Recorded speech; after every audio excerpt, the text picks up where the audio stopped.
গ্রীষ্মকালে গাছে নানান রকম পোকামাকড়ের আক্রমণ হয়। এই যেমন মিলিবাগ, মাকড়সা, এছাড়া লঙ্কা গাছের পাতা মুড়ে যাওয়ার অসুখ তো রয়েছেই। তবে এই প্রবলেমগুলো সলভ করতে আমি কিন্তু কোনো কীটনাশক ইউজ করি না। শুধু রোজ দিন হালকা হাতে রগড়ে ঠান্ডা জল দিয়ে গাছগুলোকে খুব ভালোভাবে স্নান করিয়ে দিই।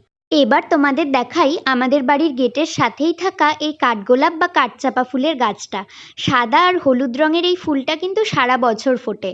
আর এই গাছটা দেখে তোমরা কি ভাবছো মরে গেছে? মোটেই না, এটা হলো আমাদের বাড়ির আমড়া গাছ। প্রতি বছর শীতকালে গাছটা এমনই হয়ে থাকে, একটাও পাতা থাকে না। তবে যেই বসন্তকাল আসে, নতুন পাতা আর মুকুল আসতে শুরু করে।